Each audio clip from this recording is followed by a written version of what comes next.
So basically, I was just kind of wondering, like, because we're kind of doing the daily upload thing too, and they're actually doing it from the road, which is like way harder than kind of pulling into town and going to a Starbucks and stuff like that. Yeah. Like, what you thought about, like, how hard was it to daily upload? You know what I mean, and stay consistent and stuff like that. And have you decided that it's just way more fun to kind of pull back and like? So I put in the work when it really, like, basically to get my name out there. I knew I had to like sacrifice somewhat of the, I guess, enjoyment aspect. Yeah, exactly. So it's like, I kind of had the mentality of, if you expect to get paid 8 hours from an employer, you're gonna have to work 16 hours to get paid for, by yourself or for yourself. You gotta put in twice the amount of work. But it's super difficult, and it has to be like your main priority over everything else in life. Like, he's doing all the shooting and he's doing all the editing. Yeah, I'm a freelance cinematographer and photographer, so awesome. That's what he hired me to do it, because he was like, he wanted stuff to look really nice, and I was just like, come on. Plus he wanted to be able to like keep driving and get all that stuff done at the same time. Exactly. Like being able to do it just on your own was like one of those things that like kind of drew me towards your channel. Like exactly. I think, and that's where I wouldn't change anything about how I did it. But the biggest thing was like, it's always on your mind. It's like, okay, now like it's your main priority no matter what is to make a video that day and to get it uploaded no matter what. Yeah. Do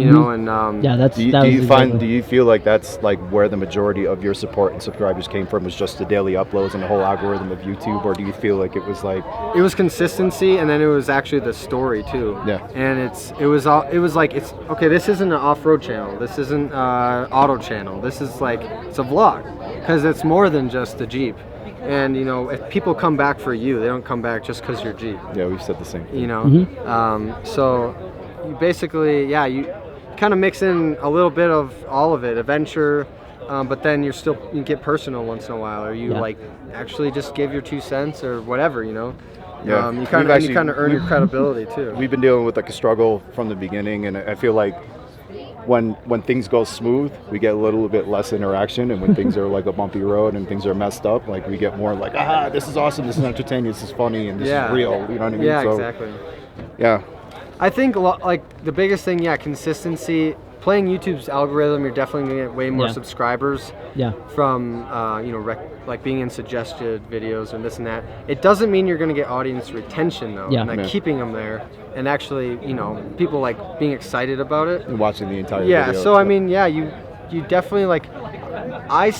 When I started, I set my standard as far as anything goes with editing and all that, even though I didn't even know how to do any of it.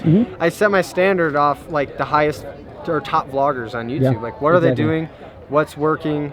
And then like, okay, that's the minimum effort. That's the minimum standard. And then I think I could do better or whatever. And then I could put my own twist on it. And I think the more you do it, you start to see like, you get more original the longer you do it, I think. Right. But everyone, like, I don't know anyone or any band or anything that ever started without having some like, other band or a singer or someone they looked up to, or like, base their music a little around. It's like you gotta have someone that originally motivated you or had something, and then you create it your own by just doing it and figuring it out. That's pretty much what happened to us, because like when I came onto him, I was like, okay, this is a vlog, but I'm used to filming other people. Like, I'm a filmmaker, I film for other people, and it was so weird in the beginning. But then like right before the trip, I was like, this feels good. Like it's different, but I feel like people would like it, and it just had like right feeling to it. Yeah, that's awesome. It's totally new to him, so if it's fresh and cool to him, then I know that it's gonna be cool to people for that sure. happen to And find it. that's the other thing too, is you have to be your best friend too, because